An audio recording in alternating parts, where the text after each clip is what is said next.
Hey everybody, welcome to week 4 of TV history. Uh, it seems like the semester's just flying by. I feel like we're going to be at television in no time, and in fact, this week and next week, we're going to see some TV. So let's start by going over just what we need to make sure we get done this week, okay? So this week we have a full chapter to read, chapter 5 of the textbook, as well as an essay by the textbook's author, Michelle Hilmes, called Invisible Men. This essay is about Amos and Andy primarily, as a case study for how we understand or how representation functioned in both radio and TV history. Um, the role of blackface and cultural specificity and all the attendant issues thereof. Um, and the idea behind us reading this piece is that it helps us contextualize a couple of our listening and screening assignments this week.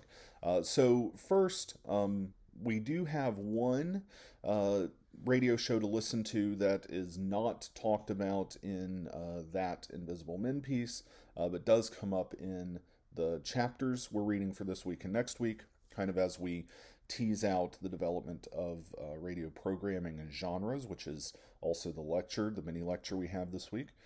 So that's The Guiding Light. So we're going to get a taste of soap opera. It's a single episode, so it will be kind of absent broader context, but you'll get a feel for kind of the parameters of the soap opera if you're not familiar.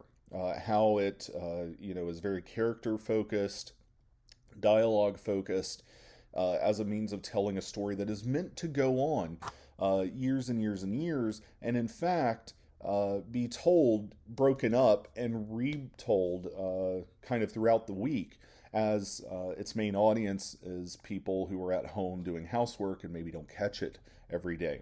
Those of you who are familiar with certain anime series like Dragon Ball Z, for example, understand the soap opera formula very well. Same thing with Walking Dead.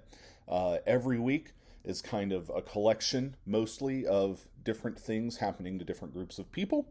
And, in Dragon Ball Z, maybe on Friday or the next week's episode, maybe Goku actually ends up fighting somebody, or maybe like, in The Walking Dead, like Daryl or Rick end up actually doing something that is not just standing around and talking. But the primary thing is that it's highlighting these interpersonal relationships, emotional content, and so on and so forth. So you'll see how that starts to take shape in The Guiding Light. Then we're going to listen to an episode of Amos and Andy, and watch a TV episode of Amos and Andy. And while you're doing that, I do want to give a content warning because the radio show is harder to listen to now than probably the TV show is to watch, and that's because the radio show is performed by two white guys. They're two Jewish comedians who created the characters, and even when they're not visible, it's very obvious that they're performing minstrelsy. And the content of both shows is very stereotypical, and portrays African Americans in stereotypical light. Um, that said, what I want us to think about as we read the Michelle Hilmes piece, and bring all of this up in discussion this week, is what that interplay between the adaptation of that show for television and the original piece actually is. How does it transfer? What meanings are different or complicated by, or um, kind of still come along wholesale when you cast the show with an all black cast or a majority black cast? In the episode we're watching, I think it's all black.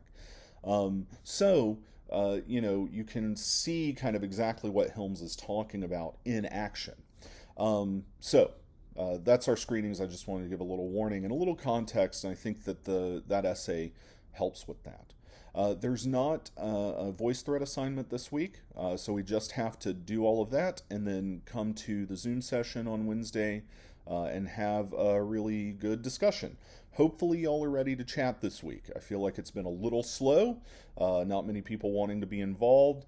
I'd like to see that step up a little bit, especially as the semester goes on, because I want to get to know how you're processing material, your own interests in that material, even if you're not on board with all of it, so that as we get toward doing a final project or thinking about what that even can be, when we have our one-on-one discussions later in the semester, it's easier for me to know a little bit about like your sensibility, your things you like and care about.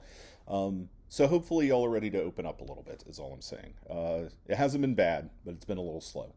Okay, so I'll see you on Wednesday at 4:20 for our class. Have a great week, and take care of yourselves.